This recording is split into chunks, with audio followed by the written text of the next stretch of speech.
Good morning, everyone. My name is Rabbit. This is episode number 79 of our Legend of Legaia Let's Play, and welcome back. So I am going to be upfront with you guys, and I haven't done one of these more introductory announcement segments of our videos in a long time, but I did want to take a moment just to share with you guys some of what has recently unfolded in my life and sort of to explain why I am likely not going to be as enthusiastic as I typically am.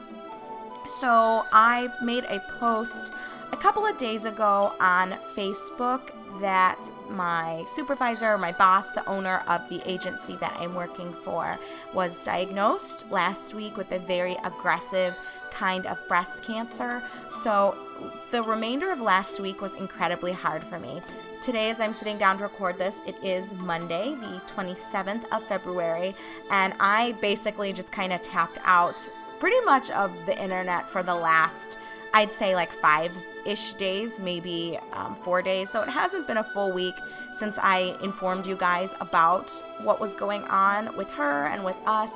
But there are a lot of implications with this. You know, it's already dreadful just to hear that kind of announcement that someone that you really care about was diagnosed with any type of cancer. But in particular, when you find out it's an aggressive kind that spreads and that has spread, that just makes it even worse. So to add that disgusting rotting cherry on top of this shit sandwich or this shit pile, I mentioned to you guys a while ago that this job has been one of my most rewarding, and I love the people that I work with more than any other cohort I've been forced to be involved with or to be surrounded by.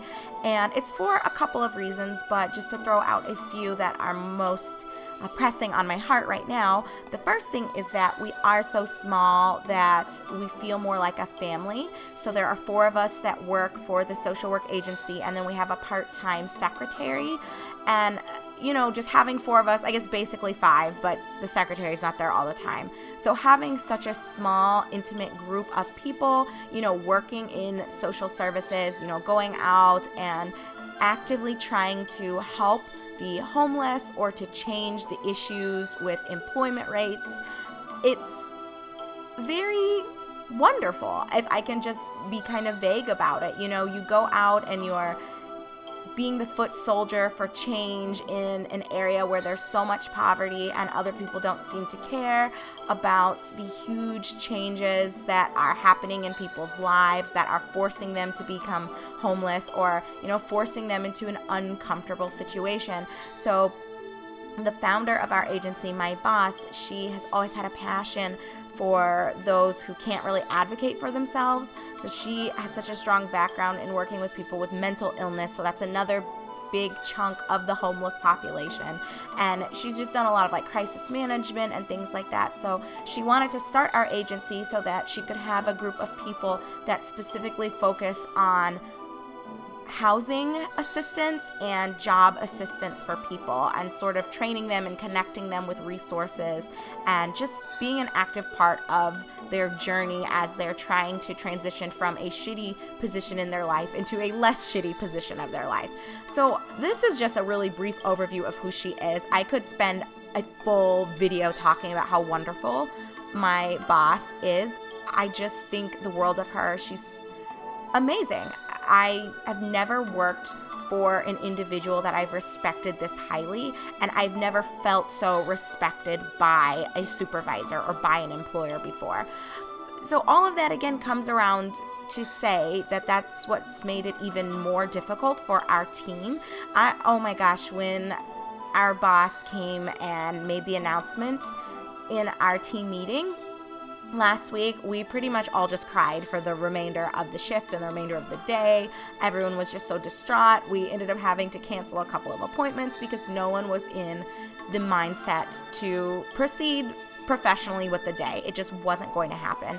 And I've been having kind of a hard time since then, and a few of us are going to do a lot more for her as she's going forward into a pretty turbulent future and going to be facing some uncertain times. So the last part of this and why I'm still also kind of upset, part of it is job security, because since she is the owner and the founder, there are sort of two likelihoods, if she doesn't get well. So even if she doesn't pass away anytime soon, it is not unfeasible that she might want to take a break, or she might just want to focus on herself. She does have a teenage daughter. Maybe she'll want to spend more time with her. Maybe she just feels like she can't be stressed with everything that comes with social work and social services. All of those are absolutely valid. So with that being said, what a couple of us are worried about is, well, what if she decides she wants to just dissolve our agency because she's not in the position to deal with it right now, or even worse, sell it?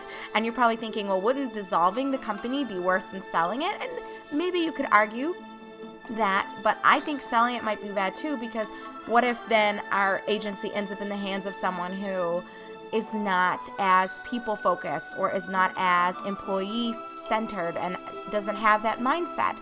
That can completely unravel everything that our boss has spent so much time piecing together and weaving together. So we're all just a little anxious and on edge. If she needs to dissolve the organization, that's fine. I think all of us are equipped with the skills to quickly find another position. Like, I can easily find another research role or a teaching role. And I know one of our teammates, he has his LCSW, so he can just go back to working at like the VA or doing crisis management. So we're not worried about ourselves so much as we're worried about our boss and the people that we take care of. Like, what's going to happen to all these people now that we have this on our plates? We're going to immediately be short one person, and even worse, if something changes, whether it's dissolving our company or our company being sold, that might impact how many people we can help, or the types of help that we have been providing could change. So I'm sorry, you guys. I did not mean to spend half of one of our episodes talking to you about something so serious and so depressing, but at the same time, I know that I am going to struggle a little bit with being happy and as enthusiastic as I've typically been.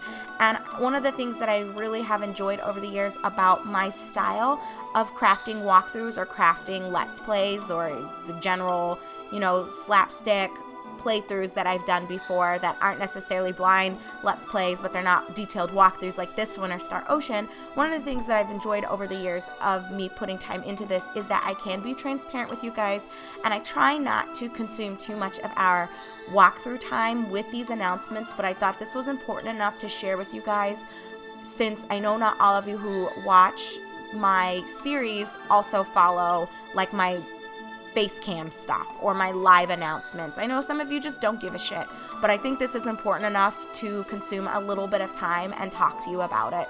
So thank you again for those of you who did take the time to send some positive vibes when I made the announcement on Facebook. And I think I even sent out a quick tweet, but fuck Twitter. I don't even really care.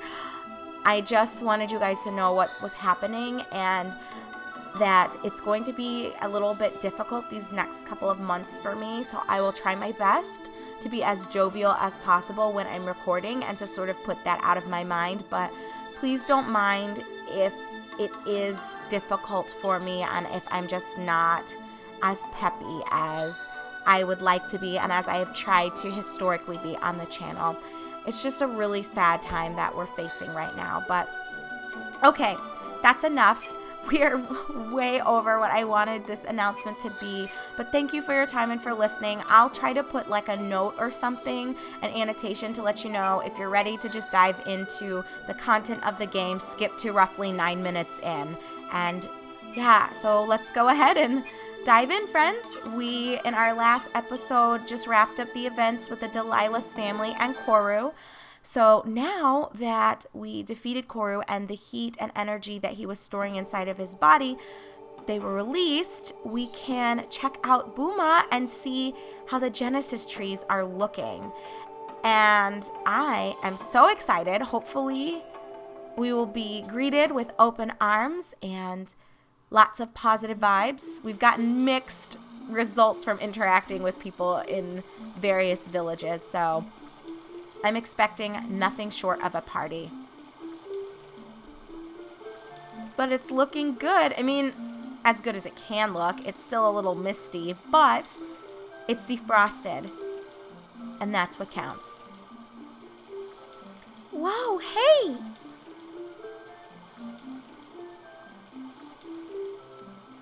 Von Gala, I don't believe it. Buma isn't frozen anymore. You're right. I didn't know Buma was such a beautiful town. Gala, what are you saying? It's Buma, not Buma. I guess you could say Buma is a beautiful town, maybe? Stop standing around. Come on, we've got to wake up the Genesis tree. I'll go ahead of you. You go, Noah. Ha ha ha. What an impatient girl. Come on, Vaughn, let's go. Well, at least Gala's actually laughing for a change. I feel like usually he's such a hard ass. It's melting. Oh, little inquisitive Noah. The ice on the Genesis tree is melting away.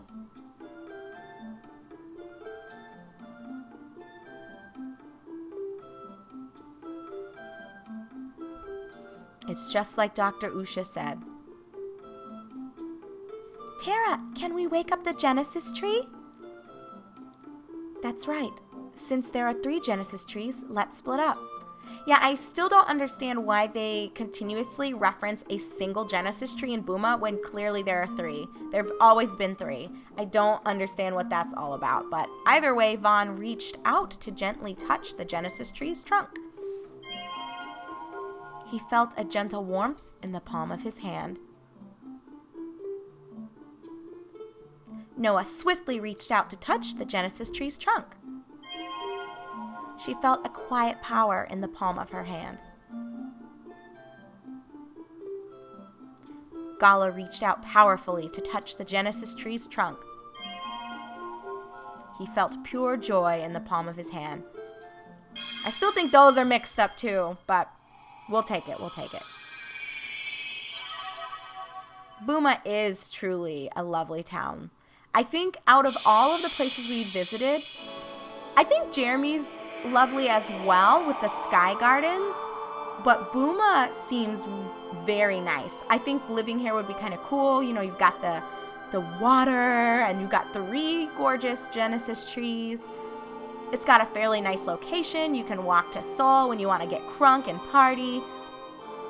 Looks like, you know, with the mountains surrounding you, if you like camping and hiking, it's a stone's throw away from the town. I think Buma has arguably the best location for a variety of things to entertain yourself with. I would choose Buma more than likely. So with the power of the Genesis tree, Maida's level increased to level 7, Tara's to level 6, and Ozma's to level 5. We did it, Vaughn. All our hard work has paid off. I'm so happy, Vaughn. Tara feels stronger now. And it's time for us to get stronger, too. We've got a couple of things we need to do. Oh, look at these trees. They're so beautiful. Vaughn softly touched the Genesis tree. Feel its pleasant warmth. Wrong its, fam. Who would have thought the Genesis tree had such powers? It's Cara. Cara? Cara? Well, excuse me, but I was watching you the whole time. You creeper. It's amazing. So the Genesis tree of Buma had such powers after all. I thought that it was too late for us to do anything. Cara? Can I have the Rosaru egg that you have? Now that Buma, your home, is back to normal, you don't need the Rosaru egg anymore.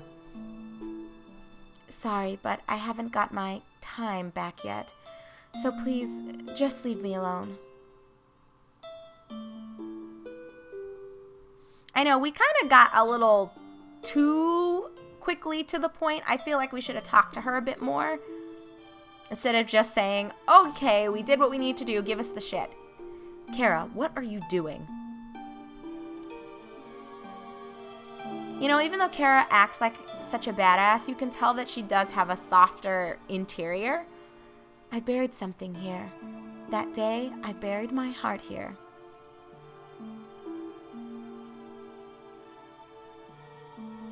There's nothing we can do, Vaughn. Let's leave Cara alone for now. I feel like Gala is just sort of like, ugh, women.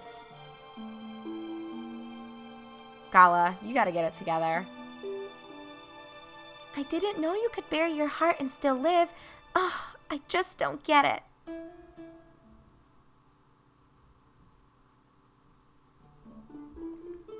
Long ago, I buried my heart and Grantis' heart here. Okay, Cara. You do whatever you need to do. Hey, it's those dudes. I don't think, spotted them, but they spotted us. Von Gala, look! In the sky! It looks like Soren. Human-like bodies, but with Seru wings. Those are Soren, all right. They must have found out about Buma's Genesis tree. They've come to take a look. Hey, Soren! It's me, Noah, over here! Noah, you're too far. They can't hear you. I wish the Soren would land over here. Hey, that's a good idea. If we had their help, then we could get to the floating castle where the mist generator is. We just have to talk to those Soren.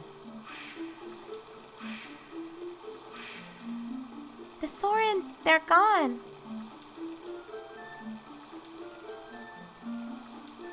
Oh, Cara, you feeling better? Hey, it's Cara. Cara, you're bleeding. Your hand is all bloody. What the fuck, Cara? Cara, is that what you buried in the ground? Go ahead and laugh if you think it's funny. You're right. This is the only memory I have left. This is the music Grantes wrote after hearing my song. It must be love. That's great, Cara. That stands for your love. I don't know much about love, but let me see that.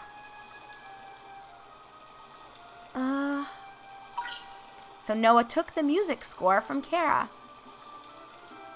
I'll take this music to Grantes for you. Leave it to me. Well, thank you. We don't really have time for that, but oh well.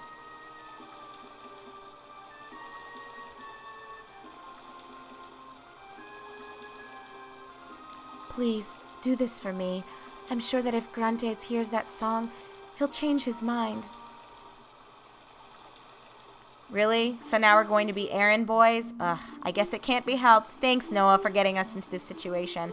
Well, we will go ahead and call this a video. Again, I apologize for consuming half of our episode with an update, but when we kickstart our upcoming video, number 80, we will do a little bit of poking around town and exploring. We should be able to check out the items / the arms shop and hopefully upgrade some of our equipment, and then I think before we actually visit with Grantes and continue the plot of Legaia, we've got a couple of side questy things to tackle first, and I think you guys know what's coming up. You've been asking for it for a while, so you'll need to wait another episode. So thank you very much for sticking it out with me, friends. My name is Rabbit, and this is my 100% item guide and walkthrough for Legend of Legaia. I'll see you very soon in episode 80.